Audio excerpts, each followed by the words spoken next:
6월 9일 오늘 하나님께서 주신 새벽 묵상 말씀은 예레미야 15장 1절에서 9절까지 말씀입니다. 여호와께서 내게 이르시되 모세와 사무엘이 내 앞에 섰다 할지라도 내 마음은 이 백성을 향할 수 없나니 그들을 내 앞에서 쫓아내 보내라. 그들이 만일 내게 말하기를 우리가 어디로 나아가리요 하거든 너는 그들에게 이르기를 여호와께서 이와 같이 말씀하시니라. 죽을 자는 죽음으로 나아가고 칼을 받을 자는 칼로 나아가고 기근을 당할 자는 기근으로 나아가고 포로될 자는 포로됨으로 나아갈지니라 하셨다 하라. 여호와의 말씀이니라. 내가 그들을 네 가지로 벌하리니 곧 죽이는 칼과 찢는 개와 삼켜 멸하는 공중의 새와 땅의 짐승으로 할 것이며 유다 왕 히스기야의 아들 므낫세가 예루살렘에 행한 것으로 말미암아 내가 그들을 세계 여러 민족 가운데에 흩으리라. 예루살렘아 너를 불쌍히 여길 자 누구며 너를 위해 울 자 누구며 돌이켜 내 평안을 물을 자 누구냐. 여호와께서 이르시되 내가 나를 버렸고 내게서 물러갔으므로 내게로 내 손을 펴서 너를 멸하였노니 이는 내가 뜻을 돌이키기에 지쳤음이로다. 내가 그들을 그 땅의 여러 성문에서 키로 까불러 그 자식을 끊어서 내 백성을 멸하였나니 이는 그들이 자기들의 길에서 돌이키지 아니하였음이라. 그들의 가부가 내 앞에 바다 모래보다 더 많아졌느니라. 내가 대낮에 파멸시킬 자를 그들에게로 데려다가 그들과 청년들의 어미를 쳐서 놀람과 두려움을 그들에게 갑자기 닥치게 하였으며 일곱을 낳은 여인에게는 쇠약하여 기절하게 하며 아직도 대낮에 그의 해가 떨어져서 그에게 수치와 근심을 당하게 하였느니라. 그 남은 자는 그들의 대적의 칼에 붙이리라. 여호와의 말씀이니라. 아멘. 내가 뜻을 돌이키기에 지쳤음이라 라는 제목으로 새벽 묵상 말씀 나누도록 하겠습니다. 우리는 예레미야 14장부터 계속해서 이스라엘 백성들에게 임할 칼과 기근, 하나님의 심판에 대해 예언하고 계시는 하나님의 말씀, 예레미야의 예언을 보고 있습니다. 오늘은 15장인데요. 1절에 이렇게 나와 있습니다. 여호와께서 내게 이르시되 모세와 사무엘이 내 앞에 섰다 할지라도 내 마음은 이 백성을 향할 수 없나니 그들을 내 앞에서 쫓아내 보내리라. 구약에서 하나님께 백성들의 죄를 용서해 달라고 중보했던 가장 유명한 선지자 사람들을 꼽으라면 둘을 꼽으라면 모세와 사무엘일 것입니다. 너무 유명한 사람들입니다. 이스라엘의 존경받는 사람들이었습니다. 모세는 출애굽 당시 금송아지에게 절하는 그 하나님이 싫어하시는 우상에게 절하는 죄를 짓는 이스라엘을 향하여 하나님께서 심판을 내리신다고 하셨죠. 근데 모세는 백성들을 위하여 중보기도하여 그것을 막은 사람이었습니다. 하나님의 심판을 돌려놓은 사람이었습니다. 또 사무엘은 이스라엘 백성들을 위해 기도하기를 쉬는 죄를 범치 않은 선지자였습니다. 늘 백성들을 위해 기도하고 중보하는 선지자였습니다. 그런데 이러한 위대한 중보 기도자 선지자 모세와 사무엘이 와도 지금 모세와 사무엘이 와도 중보 기도가 효력을 발휘하지 못할 거라고 하나님께서 말씀하십니다. 이는 현재 이스라엘의 죄를 향한 하나님의 심판이 정말 확고하다는, 돌이킬 수 없다는 하나님의 강력한 의지를 나타내죠. 하나님께서는 우리를 용서하십니다.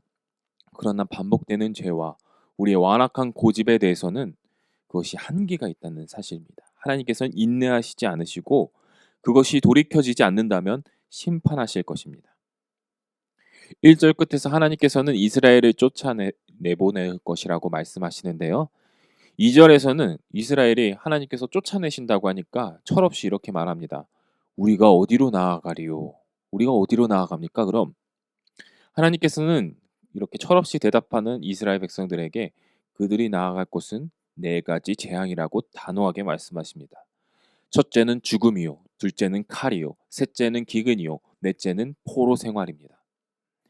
또 3절에서 이렇게 나옵니다. 네 가지 종류의 파괴자들이 등장하는데요. 첫째는 칼과, 둘째는 개, 그리고 세 번째는 공중의 새와 네 번째는 들짐승들입니다. 이 네 가지는 연결되어 있습니다. 연결되는 파괴적인 이미지를 우리에게 보여주고 있는데, 칼로 사람들이 죽게 되면은 개들이 와서 그 시체를 찢어 먹습니다. 개들이 또 떠나가면은 남은 것을 공중의 새들이 와서 시체를 뼈만 남겨놓고 다 발라 먹을 것입니다. 또 시체가 남으면은 새들도 떠나가면 쥐 같은 들짐승들이 와서 뼈만 남기고 또 뼈까지 다 먹어치워 버릴 것입니다. 너무나도 끔찍한 이미지죠. 과거에도 지금도 사람이 죽어서 제대로 된 장례를 치르지 못하면 그것은 고인에게도 불행, 가족에게도 불편한 마음을 남기게 됩니다. 과거에는 더 심했습니다. 전쟁터에서 죽어서 장례도 치르지 못하고 아무도 모르는 길거리에 뼈들이 이렇게 시체들이 방치되어 있는 것을 보면은 이것은 저 사람들은 너무나도 저주 중에 저주를 받았다라고 사람들이 생각했습니다. 하나님께서는 이스라엘의 죄악에 대한 결과가 이렇게나 끔찍한 결과를 초래할 것이라고 말씀하고 계시는 겁니다. 4절에는 이스라엘의 가장 오랫동안 통치한 왕이었으며 가장 악한 왕으로 손꼽히는 므낫세 왕이 등장합니다. 므낫세는 유다 사람들에게 바알 숭배와 성전의 온갖 우상들과 제단을 쌓을 것을 부추겼으며 심지어 자녀들을 우상에게 번제로 드리는 일까지 부추겼습니다. 신앙이 모범이 되어야 될 이스라엘 왕이 최악의 신앙인으로 전락한 것입니다. 오히려 신앙을 하나님에 대한 믿음을 어지럽히는 사람이 왕이었어요. 이 므낫세 왕이었어요. 하나님께서는 이러한 므낫세가 행한 죄 때문에 이스라엘을 흩으신다고 말씀하시는데요. 이 흩으신다는 건 므낫세 때문에 사실 흩으신다고 말하시는 건 아닙니다. 여기는 므낫세는 아담과 같이 그 대표성을 지닌 인물이죠.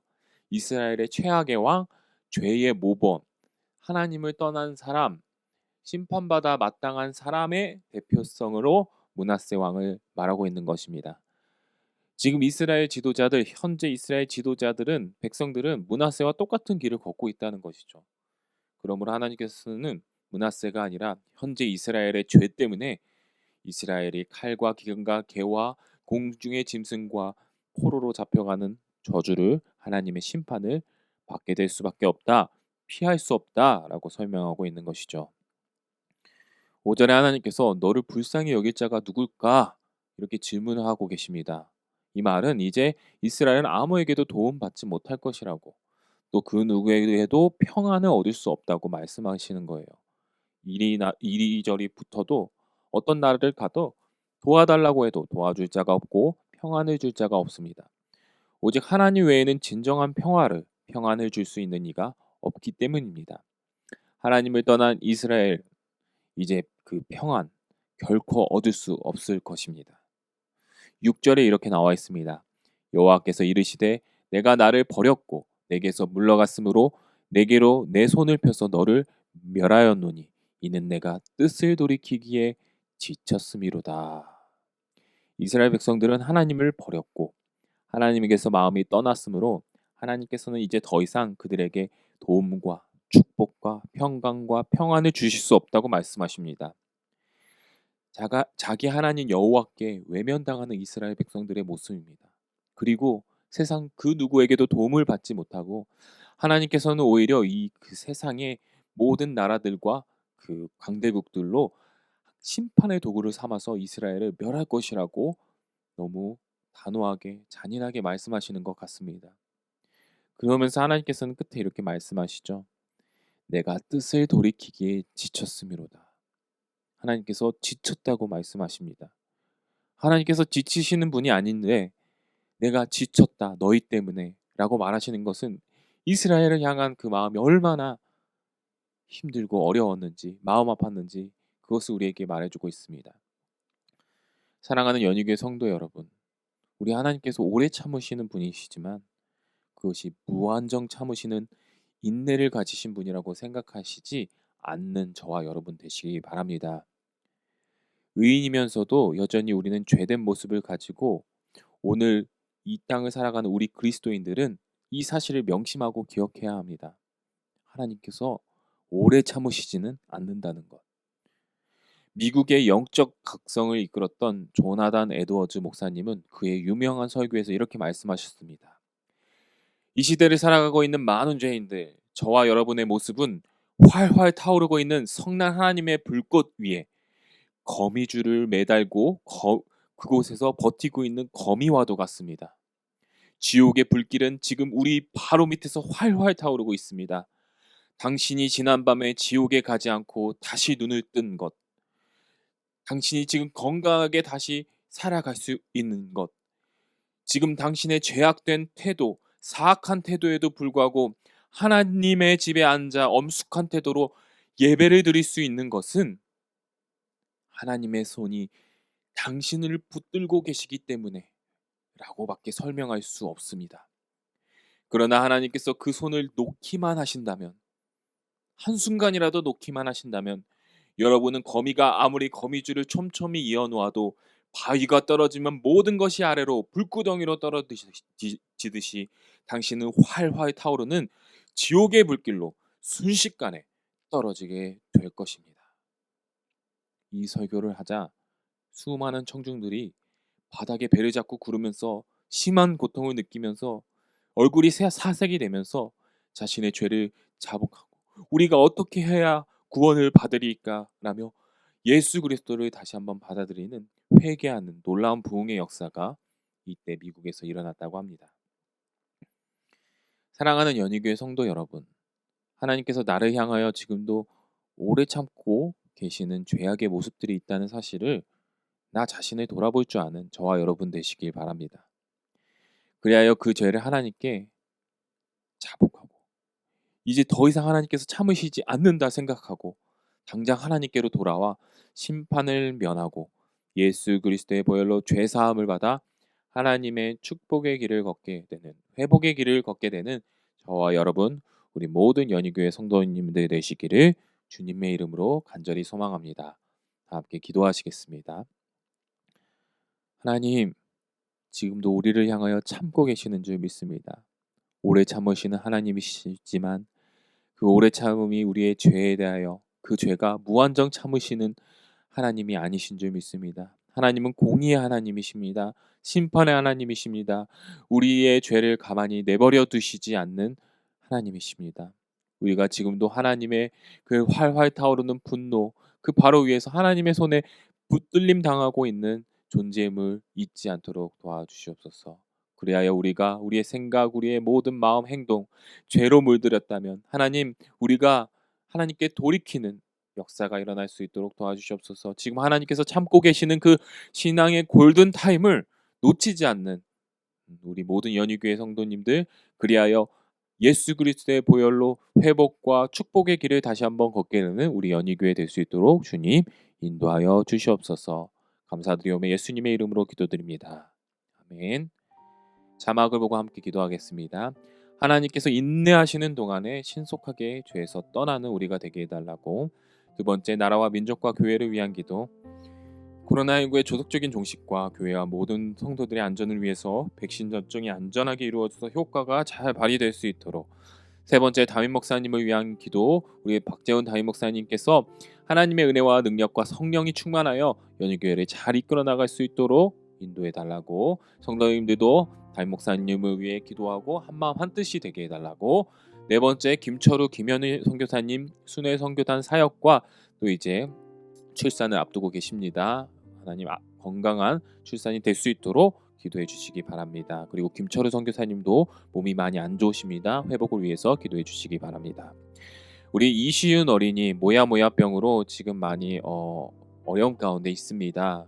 계속해서 좀 안 좋은 상황들이 왔다 갔다 하고 있는데 하나님께서 시윤 어린이에게 정말 축복과 치유의 은혜를 베풀어 주시사 하나님께서 회복시켜 달라고, 그리고 그 어머니에게도 굳건한 믿음과 마음을 주셔서 아이를 보필하는데, 또한 형 승주도 동생을 보필하는데 돌보는데 지치지 않을 수 있도록 은혜를 더하여 달라고 우리 다 함께 기도하시겠습니다.